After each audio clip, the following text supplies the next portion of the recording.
Welcome to our video on 5 Buddhist lessons to control your emotions, Buddhist teachings and Zen wisdom. Emotions, they're a part of our everyday lives. They can lift us up to the skies of joy or bring us crashing down into valleys of sadness. Sometimes they seem to control us more than we control them. But what if there was a way to have more say in how we feel? That's where Buddhist teachings come in. In this video, we'll explore 5 powerful lessons from Buddhism that can help you navigate the roller coaster of emotions. From mindfulness to compassion, these teachings have guided people for centuries towards emotional balance and inner peace. So if you're ready to discover how to steer the ship of your emotions with wisdom from ancient traditions, then let's dive in. Let's start with Lesson 1, Mindfulness. Mindfulness is like having a superpower against strong emotions. It's all about being right here, right now. You see, our minds often wander off to the past or worry about the future, which can stir up a lot of emotions. But when we practice mindfulness, we bring our attention back to the present moment. Imagine this. You're sipping a cup of tea. Instead of thinking about what's next on your to-do list or replaying a conversation from yesterday, you focus on the warmth of the cup in your hands, the aroma of the tea, and the sensation of each sip going down your throat. That's mindfulness. By being fully present in what we're doing, whether it's eating, walking, or just breathing, we can calm the storm of emotions. It's like pressing the pause button on a racing mind. So next time you feel overwhelmed by emotions, take a moment to simply be present. You might be surprised by how it can help you find a sense of calm amidst the chaos. That's the power of mindfulness. Now let's explore Lesson 2, Impermanence. This might sound like a big word, but it's a simple yet profound concept in Buddhism. Impermanence teaches us that everything in life is constantly changing. The flowers bloom, then they wither away. The seasons shift from summer to winter. Our feelings too come and go like passing clouds in the sky. Think about a time when you were really happy. Maybe you got a new toy or you aced a test. In that moment, it felt like the happiness would last forever. But as time passed, that intense joy faded away. This is the nature of impermanence. Understanding this can actually be quite liberating when it comes to our emotions. When we realize that difficult emotions like sadness or anger are also impermanent, we can learn to ride them out without getting swept away. We can remind ourselves this too shall pass. It's like watching waves in the ocean. They rise and fall, but the ocean itself remains steady. So the next time you're caught up in a storm of emotions, remember impermanence. Know that just as the storm comes, it will eventually pass, making way for clearer skies. This wisdom can give us the strength to weather any emotional storm that comes our way. Moving on to Lesson 3, Compassion. Compassion is like a gentle hand that soothes the heart. It's about caring for ourselves and others with kindness, especially when emotions run high. Picture this. Imagine a friend who's feeling really down. Instead of judging or ignoring them, you listen with an open heart and offer a comforting word or gesture. That's compassion in action. In Buddhism, compassion starts with understanding that we all suffer in different ways. Maybe someone snapped at you and you feel hurt. Instead of reacting with anger, you can pause and think, maybe they're having a rough day too.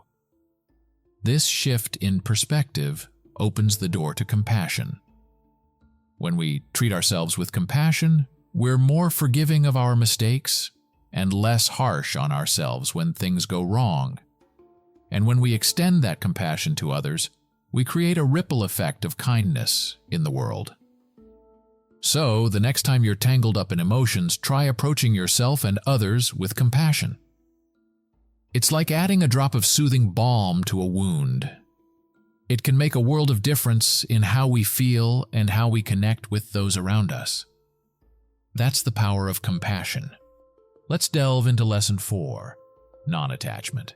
This might sound like letting go, and in a way, it is. Non-attachment is about holding things lightly, especially our desires and expectations.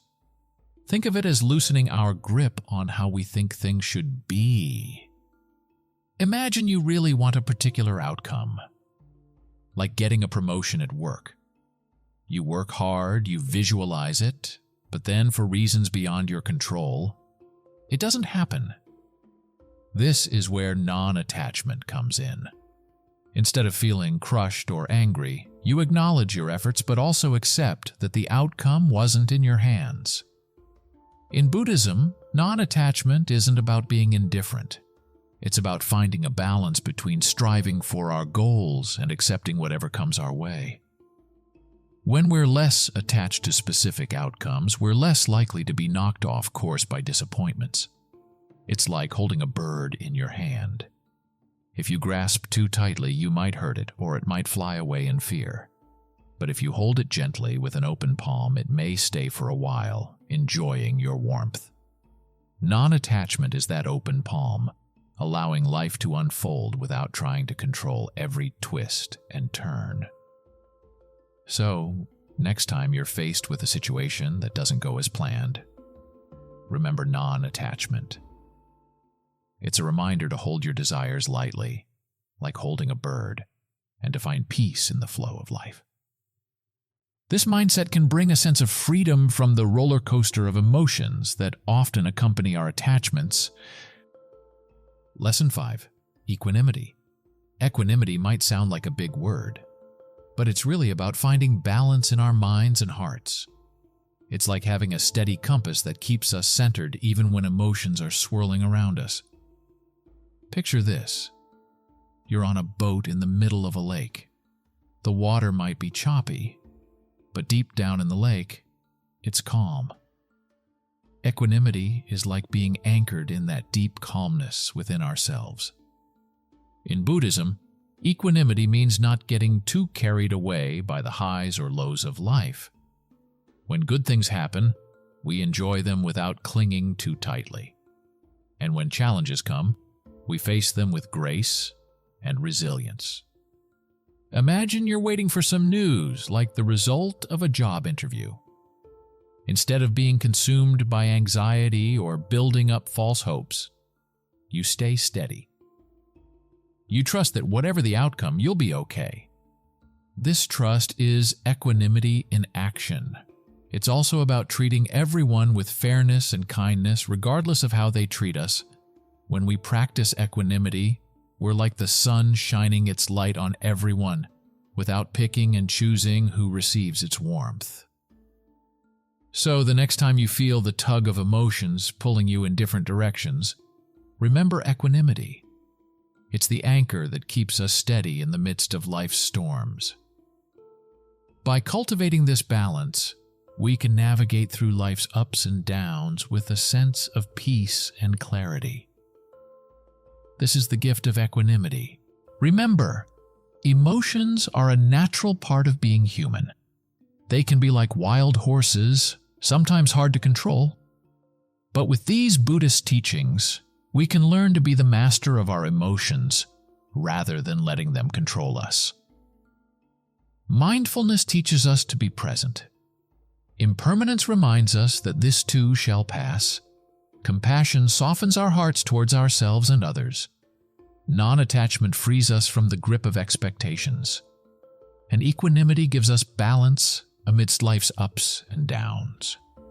So as you go about your day, remember these lessons. When you're feeling overwhelmed, take a moment to be mindful. When faced with change, remember impermanence. Extend compassion to yourself and others. Practice non-attachment to outcomes, and cultivate equanimity in your heart. By integrating these teachings into our lives, we can navigate the roller coaster of emotions with greater ease and grace. Thank you for joining us on this journey of self-discovery and emotional well-being. May these teachings bring you peace, joy, and a deeper understanding of yourself. As the Zen saying goes, when the mind is at peace, the world too is at peace. Embrace these lessons, and may you find true harmony within